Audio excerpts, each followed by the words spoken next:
Nggak ada, ini sekedar ini aja apa saya apa tadi kurang begitu ini badan kurang begitu enak jadi makanya Baik. sudah apa yang bisa saya sampaikan aja dulu. Siap.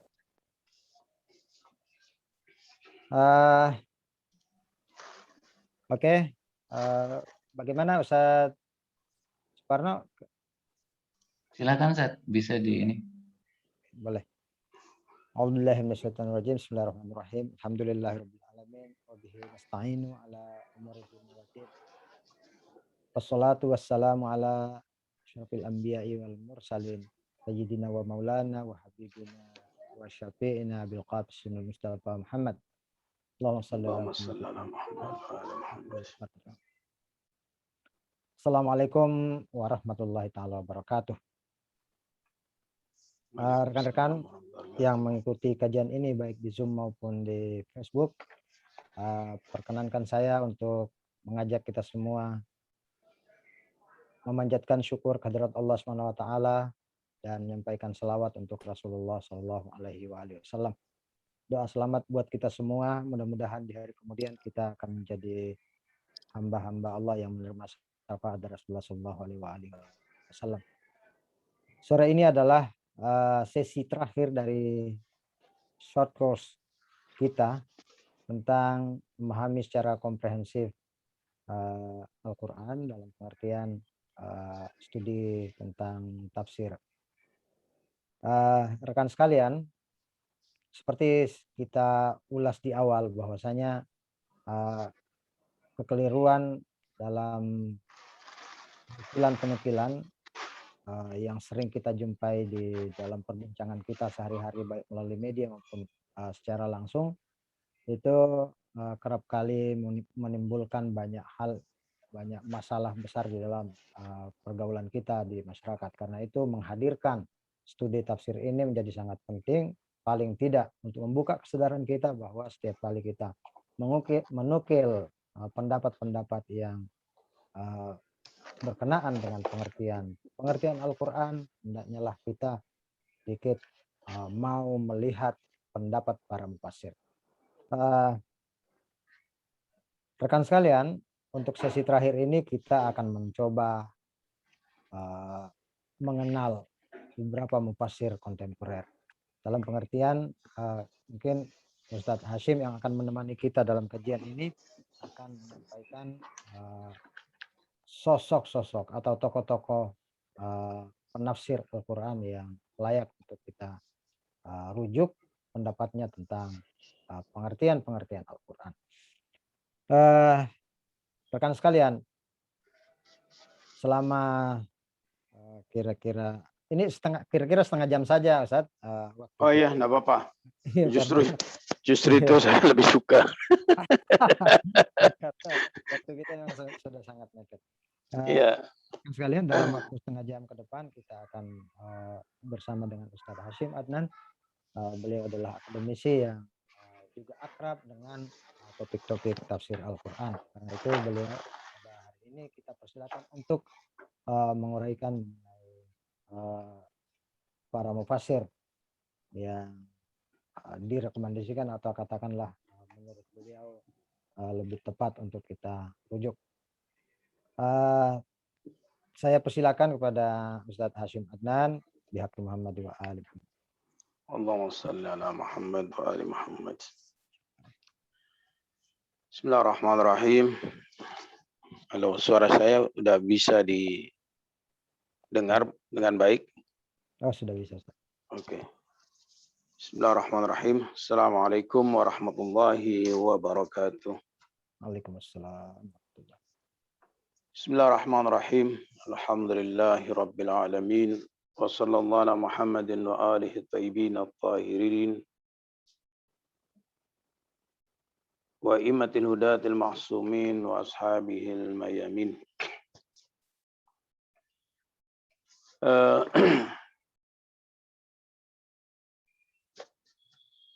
Teman-teman yang saya muliakan dan saya hormati, terutama pemandu acara Ustaz Safinuddin. Sebelumnya juga saya mohon maaf karena saya pikir tadi jam 3 dan kebetulan sisi fisik kurang begitu akrab ini. Karena itu saya pikir masih santai, tiba-tiba ada miss call, rupanya harus cepat-cepat. Jadi terpaksa saya sampai terkaget-kaget nih.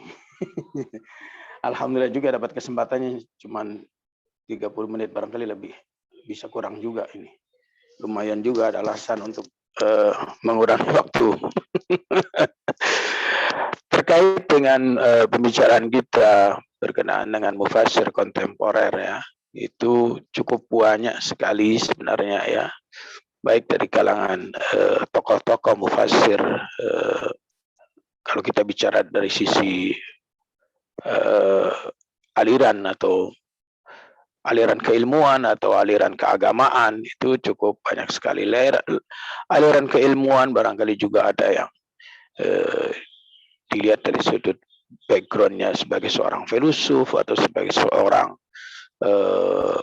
peneliti ilmiah ya, ataupun sebagai seorang muhaddis, yang itu juga akan melahirkan ciri-ciri dan menjadi corak penafsirannya itu. Atau dari sisi mufassir dilihat dari sudut pandang ideologinya, itu aliran mazhabnya ya, nanti kita bagi Sunni, Syiah ya, nanti dari Sunninya dibagi lagi Asy'ari, Mu'tazilah ataupun Maturidi ataupun kelompok Wahabi disebutnya kan, itu juga, dan Syiahnya nanti juga beragam lagi. Karena itu tatkala bicara tentang tafsir Quran, maka sebenarnya lebih tepat untuk tidak masuk wilayah dan ranah aliran teologis itu. Karena Al-Quran itu bukan saja milik ibarat kata aliran tertentu, mazhab tertentu, tapi adalah milik umat Islam. Bahkan Al-Quran adalah untuk seluruh umat manusia. Karena itu berbicara tentang tafsir sangat tidak etis kalau kita masukkan ranah teologisnya ataupun sisi ideologi seorang mufassirnya. Nah, jadi di Indonesia kita mengenal Pak Quraisyhab dengan tafsir Misbahnya, dan itu sangat luar biasa, dan menurut hemat saya itu adalah tafsir kontemporer yang di Indonesia saat ini masih belum memiliki padanan. Betapapun pengakuan beliau juga itu banyak terilhami oleh tafsir Al-Mizan Allamah Tabatabai itu. Juga ada juga tafsir-tafsir yang memiliki corak-corak tertentu, seperti gaya yang dituangkan dalam tafsir Nur oleh Muhsin Qiraati juga itu cukup menarik juga. Bagaimana kita memahami Al-Quran lewat pesan umum Al-Quran. Tidak masuk di dalam ranah kajian kata secara mendetail, ya kan, dan juga tidak masuk di dalam ranah riwayat yang begitu mendetail, ayat kemudian riwayat, ayat-riwayat. Seperti kita bisa menyaksikan beberapa tafsir-tafsir riwai, atau juga tidak sebagaimana kita lihat tafsir Al-Mizan misalkan, dia menghadirkan berbagai macam riwayat, kemudian bagaimana mengkritisinya, berbicara tentang apa saja, bahkan juga tafsir Quran bil Quran yang lebih menonjol di dalam tafsir Al-Mizan itu. Nah, tafsir Nur yang ditulis oleh Muhsin Qiraati, dan itu adalah ulama kontemporer dan masih hidup sampai sekarang ini, cukup menarik karena bagaimana seorang itu bisa memahami pesan-pesan Quran.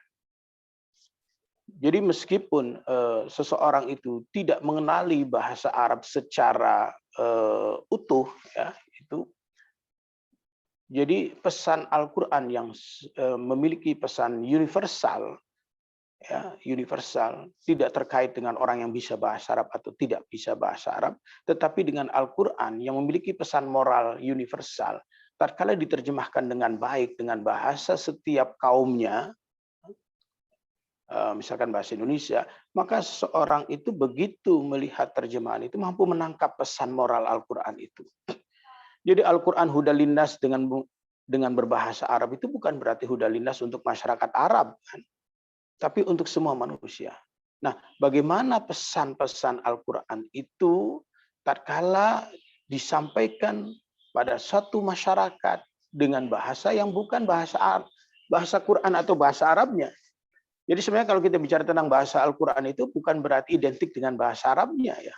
Tapi pengertian bahwa bahasa Al-Quran itu adalah bahasa universal, dan itu yang disinggung juga oleh Ayatullah Jawadi Amuli tentang keunikan bahasa Al-Quran itu.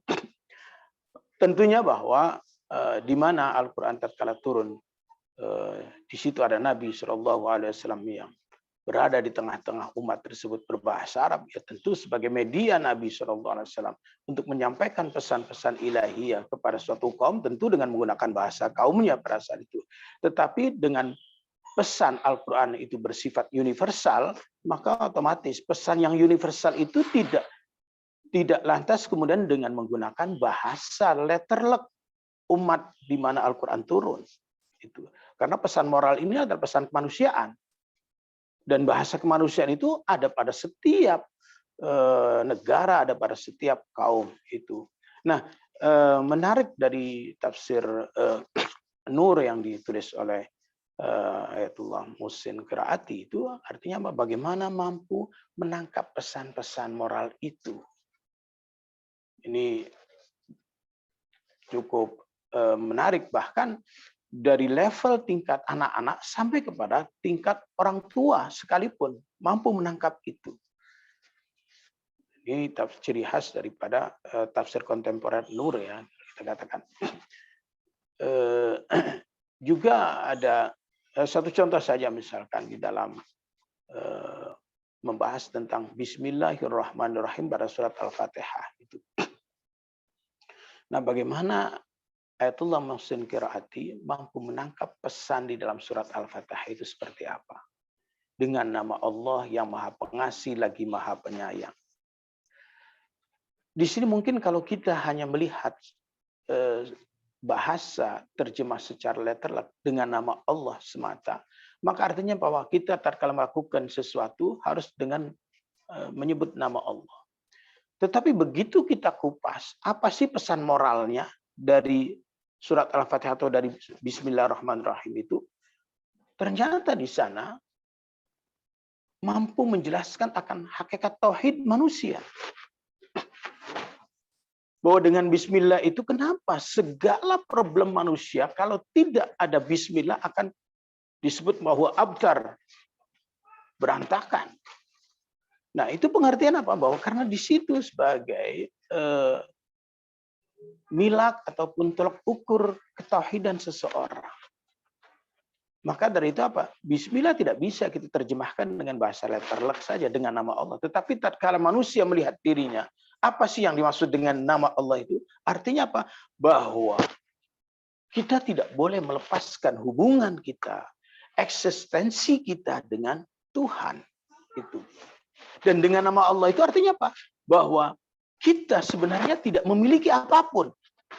Yang ada adalah nama Allah Subhanahu wa Ta'ala. Dan kita adalah perwujudan daripada hakikat asma Allah Subhanahu wa Ta'ala. Karena itu perilaku kita harus mencerminkan asma-asma Allah Subhanahu wa Ta'ala itu. Tatkala kita tidak menghadirkan asma Allah dalam perilaku kita, maka itu adalah suatu kesombongan. Ini adalah suatu kesombongan. Ini. Dan itulah yang yang kita saksikan pada manusia-manusia tauhid. Fir'aun, tatkala dia mengatakan ana rabbukumul a'la, karena dia tidak menghubungkan dirinya dengan Allah Subhanahu wa Ta'ala. Makanya Allah Subhanahu wa Ta'ala memberikan isyarah, afara'aita man ittakhadha ilahahu hawa? Tidakkah kau menyaksikan orang yang menjadikan egonya sebagai hawa nafsunya? Artinya apa? Tidak menghadirkan Tuhan.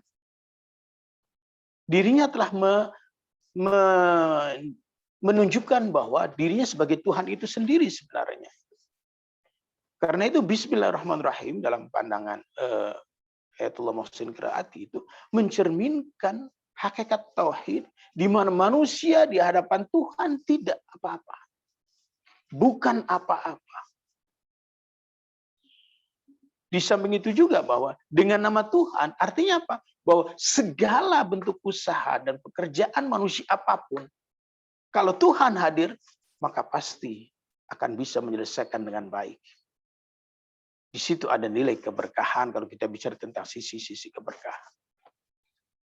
Nah, baru kemudian analisa kebahasaan, ba itu sebagai maknanya ba apa dan lain sebagainya itu baru sisi kebahasaan. Tetapi bahwa pesan universal atau pesan moral Al-Qur'an untuk semua manusia itu tidak identik dengan kebahasa Araban sebenarnya itu. Nah, ini untuk tafsir Nur yang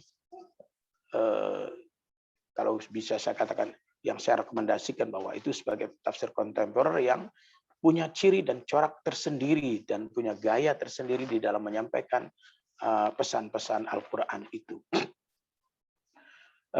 Satu contoh lagi, misalkan bagaimana Ayatullah Muhsin Qiraati mencoba untuk menangkap pesan dari sebuah kisah yang ditampilkan dalam Al-Quran. Kisah pada waktu itu ada wanita-wanita pada zaman Nabi Musa alaihissalam, ada dua wanita yang kalau tidak salah putrinya Nabi Yakub ya, itu mau mengambil air itu.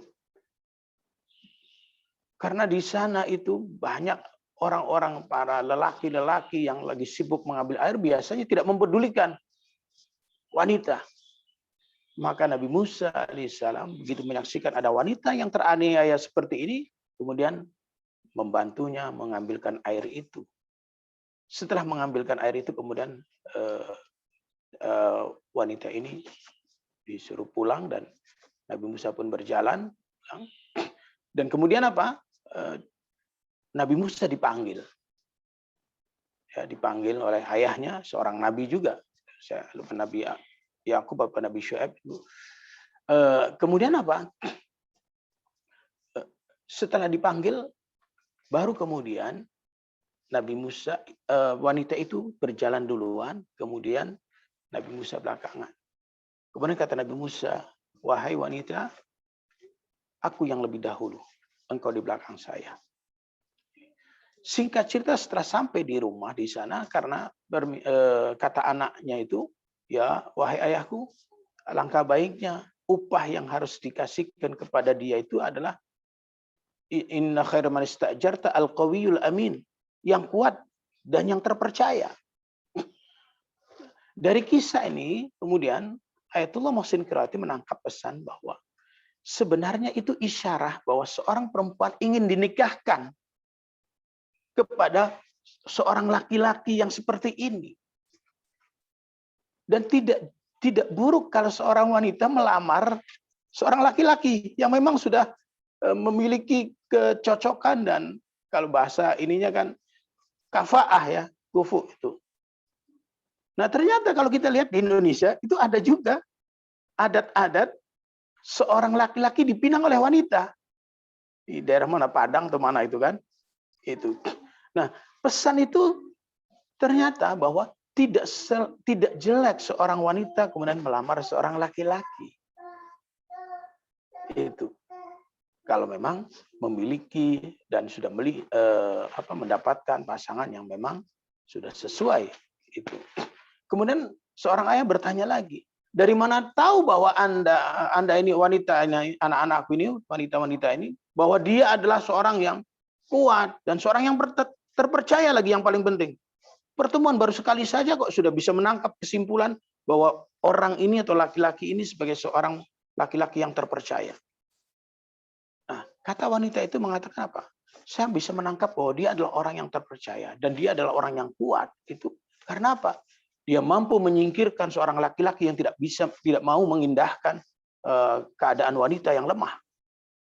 Itu. Kemudian bagaimana Anda bisa mengetahui bahwa dia adalah seorang yang terpercaya? Di situ kemudian dikatakan bahwasanya tatkala dia mengatakan wahai wanita, kau berjalan di belakangku, biar aku yang di depan. Ini menunjukkan bahwa seorang laki-laki punya tanggung jawab yang kuat. Di samping itu apa? Bahwa seorang laki-laki ini mengkhawatirkan akan agamanya. Bagaimana? Supaya tidak tergoda dengan liuk-liuk anatomi tubuh seorang wanita. Nah, itu yang ditangkap bahwasanya inilah pesan moralnya.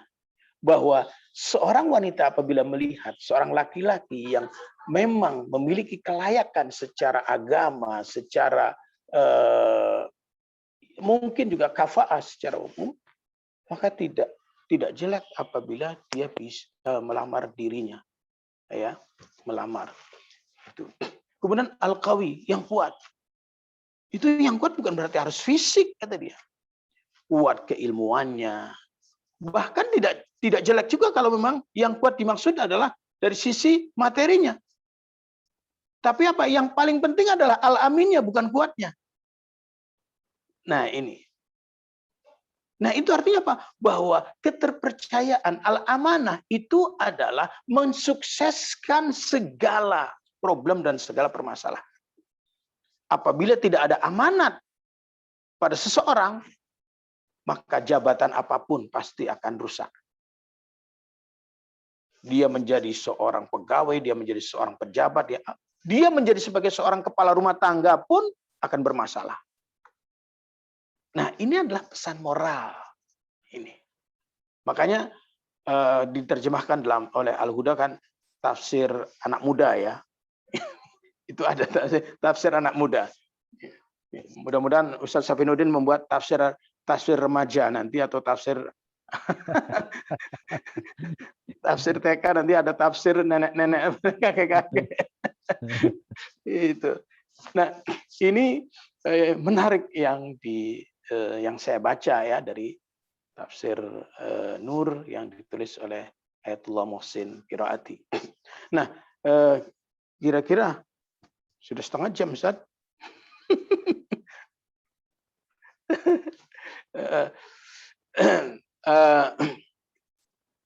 Selanjutnya, kayaknya enggak banyak Ustaz ini akan saya sampaikan, berarti Ustaz. Satu saja. Atau nanti ada pertanyaan kan? Enggak? Ya, mungkin Ustadz Hashim, kita akan mengundang partisipan, penanya dari rekan-rekan yang sudah bergabung. Jadi rekan yang ada di Facebook maupun di Zoom, kami silakan untuk berkomunikasi melalui saluran yang sudah tersedia. Ustadz Hashim insya Allah masih sekitar 5-10 menit untuk menemani kita dalam proses dialog. Silakan.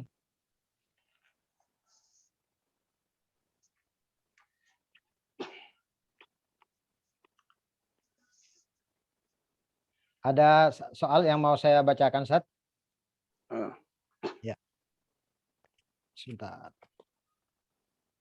Ada beberapa persoalan yang kita temukan pada masa kini ketika kita berkomunikasi dengan teman-teman kita lintas mazhab. Ya. Manakah di antara mufasir yang Ustadz anjurkan untuk kita rujuk dari dari lintas mazhab tersebut, dari mungkin yang dia maksudnya dari pendekatan lintas mazhab tersebut. Ya. Mungkin agak subjektif barangkali ya, tapi mudah-mudahan insya Allah dalam bicara tentang tafsir itu tidak boleh ada subjektivitas diri kita. Itu menurut pengamatan saya yang terbatas ini, kalau kita lihat, kita bisa lihat tafsir Al-Misbah itu cukup luas, dan saya pikir Ustadz Quraisy juga tidak mengatasnamakan dirinya sebagai seorang pemeluk aliran tertentu lah yang kemudian harus berbicara sesuai dengan alirannya kan. Itu. Karena itu Pak Quraisy juga mendapatkan ilhaman-ilhaman dari tafsir Al-Mizan sebagai tafsir yang kontemporer yang menurut hemat saya cukup komprehensif dalam pembahasannya itu. Betapapun dikenal dengan tafsir Quran bil Quran, tetapi juga dia tidak menafikan bagaimana banyaknya ayat-ayat yang didukung oleh riwayat, bahkan juga argumentasi rasional itu. Dan Allamah Tabatabai juga tatkala menafsirkan suatu ayat yang berkenaan dengan riwayat, dia paparkan semua ayat-ayat itu dan riwayat-riwayat itu tanpa melihat riwayat ini orang Syiah ataupun orang Sunnah atau bahkan barangkali Wahabi sekalipun. Ini. Dan Pak Kures juga seperti itu. Dan itu adalah ciri khas daripada seorang mufassir yang merdeka. Seorang mufassir yang merdeka itu tidak membawa ideologinya ke dalam ayat Al-Quran. Sehingga menjadi sebuah tafsirnya menjadi bias. Itu. Karena Al-Quran hudal linnas itu adalah bukan bicara kepada ranah yang sangat-sangat tidak, ya kita katakan, ya tidak begitu penting untuk bisa dilirik. Ya. Hudal linnas itu adalah untuk semua manusia. Apakah mazhabnya itu adalah Syiah ataupun ahli sunnah dan lain sebagainya. Bahkan orang sekalipun orang yang tidak beragama, itu adalah ajakan Quran hudal linnas untuk semua manusia. Bagaimana agar manusia itu bisa kembali kepada Tuhan. Maka tatkala inna lillahi wa inna ilaihi raji'un, bahwa sesungguhnya kita ini milik Allah dan kembali kepada Tuhan, maka tidak dibatasi oleh ideologi. Itu. Tidak dibatasi oleh mazhab. Ya kan? Nah, ini. Nah, menurut hemat saya itu adalah tafsir yang kalau kita lihat di Indonesia ada tafsir Al-Misbah, kemudian juga mungkin juga ada mufasir-mufasir yang baru yang kita belum mengenal ya, itu karena mungkin karena bersifat barangkali parsial ya, tematik sifatnya itu kan. Kemudian tafsir Al-Mizan itu sendiri, kemudian tafsir Al-Amsal oleh Ayatullah Makarim Syirazi itu juga cukup menarik dan sama sekali tidak rasis ya sifatnya itu. Kemudian yang saya bicarakan tadi adalah tafsir Nur Ayatullah Muhsin Qiraati dan juga tafsir Tasnim yang ditulis oleh Ayatullah Jawadi Amuli. Ini dia justru itu menghilangkan perdebatan-perdebatan teologis ya itu. Bahkan lebih banyak muatan-muatan tasawufnya kalau kita lihat. Karena itu apa? Bagaimana di dalam tafsir Tasnim itu pemikiran-pemikiran ataupun aliran-aliran tasawuf seperti Ibn Arabi banyak sekali kita dapati di dalam penafsiran Ayatullah Jawadi Amuli di dalam tafsir Tasnim itu sendiri. Jadi yang saya rekomendasikan yang ya mungkin ini adalah subjektif ya karena apa yang saya ketahui kan gitu. Jadi tafsir Nur, kemudian tafsir Amsal, tafsir Tasnim Ayatullah Jawadi Amuli, tafsir Misbah dan banyak lagi tafsir-tafsir yang bisa kita baca itu. Karena itu apa? Ciri untuk kita bisa mengetahui bahwa seorang mufassir itu merdeka atau tidak merdeka dalam penafsirannya, bagaimana dia tatkala mengkanter pendapat musuhnya atau pendapat lawannya. Kalau dia mengedepankan argumentasi-argumentasi ya secara rasional, maka barangkali di situ kita sebut bahwa seorang mufassir itu adalah merdeka. Tapi kalau sudah membawa nama ideologinya, nama mazhabnya, wah itu sudah tidak lagi disebut sebagai tafsir ilmiah barangkali itu. Itu tafsir yang subjektif sifatnya itu. Dan kita lihat bahwa di dalam tafsir Misbah sekalipun itu tidak membawa ideologinya sebagai seorang ideologi mufassirnya. Nah, demikian barangkali Ustadz Safin yang bisa. Baik, masih ada pertanyaan ini mungkin bukan pertanyaan ya, tapi saya bacakan saja tidak apa-apa Ustaz. Ya. Para mufassir yang Ustadz sebut tadi itu kita bisa peroleh di mana tafsirnya selain Pak Quraisy? Oh ya, nah ini harusnya tanya pada Ustadz Safin ini karena di sana gudangnya.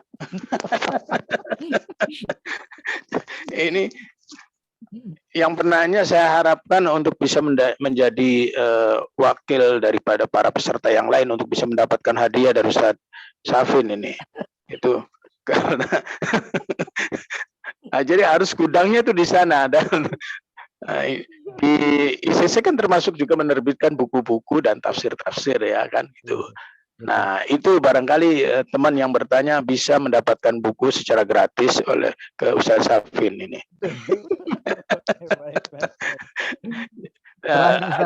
Ya, terakhir Ustaz. Apa perbedaan yang paling mendasar mufassir Syiah dengan mufassir Sunni? Ini kalau kita tidak membedakan. Ini saya kurang bisa memahami. Ini kalau kita tidak membedakan mazhab, tetapi kita tahu bahwa mufassir itu berasal dari mazhab tertentu. Oh, mungkin maksudnya begini, Ustaz. Untuk tahu Sunnah dan Syiah. Ya, dia juga sebenarnya tidak ingin sebenarnya mendikotomi, tetapi dia tahu ini Syiah ini Sunnah. Nah, kira-kira perbedaan paling mendasar dalam pengamatan barangkali ini juga saya katakan subjektivitas juga seperti saya pribadi kebetulan karena jadi untuk bisa mengetahui bahwa seorang mufassir itu Syiah atau bukan Syiah itu dari mukadimah saja sudah bisa ketahuan itu. Ya, dari mukadimah tatkala dia menulis sebuah tafsir itu bisa ketahuan alhamdulillahirabbil alamin terus wa ala alihi thayyibin atau tahirin atau apalah itu sudah bisa ketahuan bahwa seorang mufassir itu ini yang paling mendasar adalah untuk bisa mengetahui corak apa seorang mufassir ini Syiah atau bukan Syiah, bagaimana terkait dengan ayat-ayat wilayah itu saja. Itu bagaimana terkait dengan ayat-ayat wilayah. Innama walikumullah wa rasuluhu. Nah, itu bagaimana menafsirkan arti wilayah itu. Kalau sudah al-wilayah adalah para maksumin, ya itu pasti Syiah secara ideologis.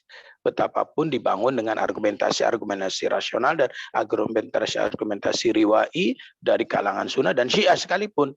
Itu. Nah, itu barangkali. Itu yang paling mendasar sekali. Hal-hal yang lain sama semua. Itu pembuktian tentang Tuhan, pembuktian tentang ma'ad, pembuktian tentang Nabi, semuanya sama. Begitu bicara tentang masalah wilayah, nah di sini bagaimana seorang mufassir berargumentasi tentang ayat itu. Nah ini, tatkala itu sudah bisa kita ketahui. Nah, jadi sepanjang pengamatan saya bahwa mufassir Syiah itu seperti Alama Tabatabai, kemudian Ayatullah Jawadi Amuli, yang dia juga sebagai seorang filosof ya, seorang arif juga, itu justru menghindari perdebatan-perdebatan yang memicu kepada sektarian itu. Nah, itu. Demikian barangkali, Ustaz. Baik, Ustadz Hasyim. Rekan sekalian yang bergabung dengan program ini, hampir 1 jam kebersamaan kita dengan Ustadz Hasyim sangat-sangat berarti karena beliau memaparkannya dengan sangat ringkas dan jelas dari topik yang kita bahas pada sore hari ini. Sayang sekali karena waktu kita sangat-sangat terbatas, maka insya Allah dalam program ini kita anggap sebagai program pendahuluan. Insya Allah dalam waktu yang akan datang, pada waktu-waktu yang akan datang kita akan mencoba merancang sebuah program yang lebih terfokus berkenaan dengan pendalaman atas pemahaman kita tentang tafsir Al-Quran ini. Dan kita berharap Ustadz Hasyim Adnan berkenan untuk menjadi pembicara di dalam program tersebut pada waktu Insya Allah. Insya Allah. Terima kasih kami ucapkan kepada Ustadz Hasyim Adnan. Kami berikan 1 menit kepada beliau untuk menyampaikan closing statement. Ada kata penutup, Ustadz. Fadal 1 menit. Baik. Bismillahirrahmanirrahim. Sebagai kata-kata closing ataupun penutup, bahwa tatkala kita ingin memahami Al-Quran, maka masuklah kita dengan pikiran yang sehat, hati yang jernih, ikhlas, dan tujuannya adalah bagaimana agar Al-Quran hadir dalam hati kita. Demikian. Itu. Baik, Ustadz, terima kasih mewakili panitia dan peserta.